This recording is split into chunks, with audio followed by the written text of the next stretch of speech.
নমস্কার বন্ধুরা, শ্রাবণীর রান্নাঘরে আপনাদের সবাইকে স্বাগত জানিয়ে আমি আবারও একটা রান্নার ভিডিও নিয়ে আপনাদের সামনে চলে এসেছি। আজকের আমি আপনাদের তেল ছাড়া এঁচোড়ের একটা রেসিপি বানিয়ে দেখাবো। আশা করি আপনাদের ভালো লাগবে। তার জন্য কিন্তু আমার পুরো ভিডিওটা আপনাদের দেখতে হবে। আর দেখা শুরু করার আগে একটা লাইক দেবেন, সুন্দর একটা কমেন্ট করবেন আর শেয়ার করতে কিন্তু ভুলবেন না। তাহলে চলুন, আজকের আমি তেল ঘি ছাড়া আজকের আমি এঁচোড়টা বানাবো। সেটা কিভাবে বানাবো সেটা আপনারা একবার দেখে নিন। এঁচোড়ের রেসিপিটা বানানোর জন্য দেখুন, এখানে কিন্তু আমি প্রথমে গ্যাসটা অন করে একটা কড়া বসিয়ে দিয়েছি। আর কড়ার মধ্যে দিয়েছি আমি বেশ কিছুটা জল। জলটা আমার এখানে প্রায় গরম হয়ে এসেছে। এইবারে আমি এই জলের মধ্যে দিয়ে দেব এঁচোড় আর আলু। এখানে এঁচোড়টা আমি খুব ভালোভাবে ডুমো ডুমো করে কেটে পরিষ্কার করে রেখে দিয়েছি, সেই এঁচোড়টা আমি দিয়ে দিলাম। আর আলুগুলোও কিন্তু ডুমো ডুমো করে কেটে রেখেছি, সেই আলুটাও আমি এই জলের মধ্যে দিয়ে দেব। এই এঁচোড়ের রেসিপিটা আমি তেল ছাড়া বানাবো, কিন্তু আপনারা কিন্তু দেখে একদম বুঝতে পারবেন না যে এটা তেল ছাড়া বানানো হয়েছে। আমি না বললে বা আপনারা না দেখলে কিন্তু বোঝাই যাবে না যে এটা তেল ছাড়া বানানো হচ্ছে। তাহলে দেখুন আমি এটা কিভাবে বানাই সেটা আপনারা একবার দেখে নিন। আমি দেখুন এটা জলের মধ্যে দিয়ে দেব। এঁচোড় আর আলুটা দেখুন আমি কিন্তু জলের মধ্যে দিয়ে দিয়েছি। এবারে আমি দেব এর মধ্যে অল্প একটু নুন, আর দেব আমি এখানে অল্প সামান্য একটু হলুদের গুঁড়ো। নুন আর হলুদ গুঁড়ো দিয়ে আমি এঁচোড় আর আলুটাকে প্রথমে একটু সেদ্ধ করে নেব। সেদ্ধ বলতে একেবারে কিন্তু গলিয়ে ফেললে চলবে না, জাস্ট 70% মতো এঁচোড় আর আলুটাকে কিন্তু প্রথমে সেদ্ধ করে নিতে হবে। দেখুন এইভাবে কিন্তু এঁচোড়টা আমি একটু সেদ্ধ করে নেব। এঁচোড় আর আলুটা দেখুন এখানে কিন্তু প্রায় 70% মতো সেদ্ধ হয়ে গেছে। এইবারে আমি এটাকে খুব ভালোভাবে জলটা ঝরিয়ে আলাদা করে তুলে রেখে দেব। জলটা ঝরিয়ে এইভাবে কিন্তু আলাদা করে প্রথমে তুলে নিতে হবে।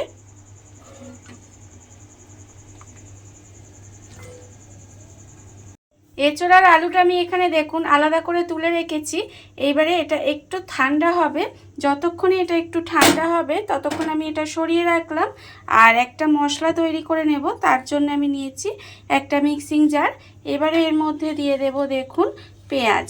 এখানে আমি দুটো মাঝারি সাইজের পেঁয়াজ একটু এইভাবে কুচি করে রেখেছি, সেই পেঁয়াজটা আমি এখানে দিয়ে দিলাম। আর দেব আমি এর মধ্যে রসুন। এখানে দেখুন প্রায় 5 কোয়া মতো রসুন রেখেছি, সেই রসুনটাও কিন্তু আমি এখানে দিয়ে দিলাম। এবারে আমি দেব এর মধ্যে আদা। অল্প একটু আদা রেখেছি, সেই আদাটাও দিয়ে দিলাম। আর আমি এখানে রেখেছি একটা বড় সাইজের টমেটো, সেটাও কিন্তু আমি এর মধ্যে দিয়ে দিলাম। এবারে আমি এর মধ্যে অল্প একটু জল দেব, দিয়ে মশলাটা কিন্তু রেডি করে নেব। প্রথমে মশলাটা আমার এখানে রেডি হয়ে গেছে। দেখুন মশলাটা কিন্তু আমি এখানে রেডি করে নিয়েছি। আর অন্যদিকে যে এঁচোড় আর আলুটা আমি এখানে ঠান্ডা করতে দিয়েছিলাম সেটা একটু ঠান্ডা হয়ে গেছে। এইবারে যে মশলাটা আমি এখানে মিক্সিতে বানিয়ে রেখেছি সেই মশলাটা কিন্তু আমি এখানে পুরোটা ঢেলে দিলাম। মশলাটা আমি এখানে ঢেলে দিলাম। এইবারে আমি এর মধ্যে দিয়ে দেব দেখুন টক দই। এখানে প্রায় বড় চামচের 4 চামচ মতো টক দই রেখেছি, সেই টক দইটাও কিন্তু আমি এখানে দিয়ে দিলাম। এবারে আমি এর মধ্যে দিয়ে দেব দেখুন গুঁড়ো মশলা। গুঁড়ো মশলার মধ্যে আমি এখানে রেখেছি আন্দাজ মতো নুন, 1 চামচ হলুদের গুঁড়ো, হাফ চামচ লঙ্কার গুঁড়ো, আর 1 চামচ জিরের গুঁড়ো, আর রেখেছি আমি এখানে 1 চামচ কাশ্মীরি লঙ্কার গুঁড়ো, আর 1 চামচ চিনি। এই সমস্ত কিছু আমি এখানে দিয়ে দিলাম। আমি এখানে ধনে গুঁড়োটা ব্যবহার করিনি, আপনারা চাইলে কিন্তু এর মধ্যে ধনে গুঁড়োটাও দিতে পারেন। সমস্ত গুঁড়ো মশলাগুলো আমি এখানে দিয়ে দেব। সমস্ত গুঁড়ো মশলাগুলো আমি এখানে দিয়ে দিয়েছি। এবারে এটাকে খুব ভালোভাবে একটু মেখে নিতে হবে। প্রথমে মাখাটা কিন্তু খুব ভালোভাবে মাখতে হবে। দেখুন এটা কিন্তু এইভাবে খুব ভালোভাবে মেখে নেব।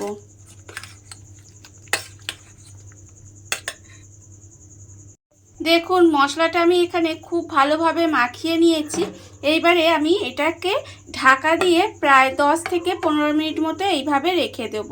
ঢাকা দিয়ে এইভাবে 10 থেকে 15 মিনিট মতো একটু রেখে দিতে হবে। ঢাকা দিয়ে আমি এখানে দেখুন 15 মিনিট মতো রেখে দিয়েছিলাম, ঠিক এরকম হয়েছে। আর অন্যদিকে দেখুন আবারও কিন্তু গ্যাসটা অন করে কড়া বসিয়ে দিয়েছি। দেখুন কড়াই কিন্তু আমি কোনো রকম তেল দিইনি, আর এটা যখন মাখাচ্ছিলাম তখনও কিন্তু কোনো রকম তেল ব্যবহার করিনি। এইবারে সমস্ত মাখাটা আমি কড়ার মধ্যে ঢেলে দিলাম। কড়ার মধ্যে ঢেলে দিয়ে এইবারে খুব ভালোভাবে একটু কষাতে হবে। দেখুন এইভাবে কিন্তু একটু সময় নিয়ে কষিয়ে নেব। খুব ভালোভাবে কিন্তু এটা একটু কষিয়ে নিতে হবে। দেখুন, আর কষাতে কষাতে আপনারা লক্ষ্য করবেন যে এর থেকে কিন্তু তেলটা ছাড়বে। তার কারণ আমি এখানে যেহেতু দই ব্যবহার করেছি, দেখবেন পাশ থেকে কিন্তু তেলটা ছেড়ে দেবে। আমি এখানে কাজু বাদাম বাটা ব্যবহার করিনি, আপনারা চাইলে কিন্তু এখানে একটু কাজু বাদাম বাটাও দিতে পারেন, তাতেও কিন্তু খেতে অসাধারণ লাগে। দেখুন এবার এটাকে কিন্তু মশলাটা খুব ভালোভাবে আমাকে কষিয়ে নিতে হবে। মশলাটা এখানে দেখুন খুব ভালোভাবে কষিয়ে নিয়েছি। প্রায় 8 থেকে 10 মিনিট ধরে মশলাটা কিন্তু খুব ভালোভাবে কষিয়ে নিতে হবে। এই রান্নায় কিন্তু এই যে মশলাটা, এটা কিন্তু কষানোটাই মেন। যত ভালোভাবে কষাবেন তত কিন্তু রান্নার স্বাদটা বেড়ে যাবে। দেখুন এইভাবে কিন্তু একটু ভালোভাবে কষিয়ে নিতে হবে। আর দেখুন আপনারা এখনই দেখে কি বুঝতে পারছেন যে রান্নাটায় আমি এক ফোঁটাও তেল দিইনি। দেখে বোঝাও যাবে না যে এতে আমি তেল ব্যবহার করিনি। দেখুন এত সুন্দর দেখতে হয়েছে রান্নাটা। আর একদম দেখুন খুব ভালোভাবে কষানো হয়ে গেছে। আর যে মশলাটা আমি দিয়েছিলাম, মশলার যে একটা কাঁচা গন্ধ থাকে সেটাও চলে গেছে। খুব সুন্দরভাবে কিন্তু আমি এটা কষিয়ে নিয়েছি। এইবারে আমি এর মধ্যে দিয়ে দেব জল। এখানে আমি যে বাটিটার মধ্যে মাখিয়ে রেখেছিলাম সেই বাটিটায় অনেকটা মশলা লেগেছিল, সেই মশলা ধোয়া জলটা আমি এখানে দিয়ে দিলাম। আর একটু আমি এর মধ্যে জল দেব। দেখুন আমি কিন্তু আর অল্প সামান্য একটু জল দিলাম, খুব বেশি জল দেব না, যেহেতু আলুটা আমার এখানে প্রায় 70% মতো আমি এখানে সেদ্ধ করে নিয়েছিলাম। আর কষানোর সময়ও কিন্তু বেশ কিছুটা সেদ্ধ হয়ে গেছে, তাই এখানে কিন্তু খুব বেশি জল দেবার দরকার নেই। দেখুন এখানে কিন্তু আমি জলটা দিয়ে দিয়েছি। এইবারে এটাকে এইভাবে খুব ভালোভাবে একটু রান্না হতে দিতে হবে। খুব ভালোভাবে কিন্তু এটা একটু রান্না হতে দেব। গ্যাসটা লোতে দিয়ে দেখুন আমি কিন্তু বেশ কিছুক্ষণ এইভাবে রান্না হতে দিয়েছিলাম। রান্না কিন্তু আমার এখানে একেবারে হয়ে গেছে, দেখতেই পাচ্ছেন। এঁচোড়ও খুব সুন্দরভাবে সেদ্ধ হয়ে গেছে, আর আলুও কিন্তু সেদ্ধ হয়ে গেছে একেবারে। রান্না কিন্তু আমার একেবারে রেডি। নামানোর আগে শুধু আমি এর মধ্যে দিয়ে দেব অল্প একটু গরম মশলার গুঁড়ো দেব। দেখুন এবার এটা দিয়ে খুব ভালোভাবে মিশিয়ে দিতে হবে। মিশিয়ে দিলেই কিন্তু আমার তেল ছাড়া একদম এঁচোড়ের তরকারি রেডি হয়ে গেছে। আর দেখুন তরকারি দেখে আপনারা বুঝতে পারছেন যে এতে এক ফোঁটাও তেল দিইনি, ঘি দিইনি, কিছুই দিইনি, একদম তেল ছাড়া রান্না হয়েছে। আর দেখতে দেখুন কতটা সুন্দর হয়েছে। রান্না আমার একেবারে রেডি হয়ে গেছে। এইবার আমি আপনাদের সার্ভ করে দেখাবো। এটা আপনারা ভাত দিয়ে খেতে পারেন, রুটি, লুচি, পরোটা, যে কোনো কিছুর সাথে কিন্তু খেতে পারেন। খেতে কিন্তু অসম্ভব সুন্দর হয়। একটুও কিন্তু মনে হবে না যে এটা কিন্তু তেল ছাড়া বানানো হয়েছে। আপনারা একবার হলো এইভাবে বাড়িতে বানিয়ে দেখতে পারেন, খেতে কিন্তু অসম্ভব সুন্দর হবে। দেখুন রান্না আমার রেডি। এবারে আমি সার্ভ করে তারপরে আপনাদের দেখাচ্ছি। দেখুন বন্ধুরা, বাড়িতে থাকা কত অল্প উপকরণে, কত অল্প সময়, কত সুন্দর একটা তেল ছাড়া এঁচোড়ের রেসিপি তৈরি হয়ে গেছে, আপনারা দেখতেই পেলেন। আর এটা কিন্তু খেতে অসম্ভব সুন্দর হয়। একটুও মনে হবে না যে রান্নাটায় তেল ব্যবহার করা হয়নি। এইভাবে আপনারাও একবার হলেও বাড়িতে বানিয়ে দেখতে পারেন। আর এই ভিডিওটা যদি আপনাদের ভালো লেগে থাকে, আপনারা যদি ফেসবুক থেকে দেখে থাকেন পেজটি ফলো করে দেওয়ার অনুরোধ রইল। আর যদি ইউটিউব থেকে দেখে থাকেন চ্যানেলটি সাবস্ক্রাইব করে নেওয়ার অনুরোধ রইল। তাহলে চলুন ভিডিওটা আমি এখানেই শেষ করছি। আপনারা সবাই ভালো থাকবেন, সুস্থ থাকবেন। আবারও হাজির হব নতুন কোনো রান্না নিয়ে।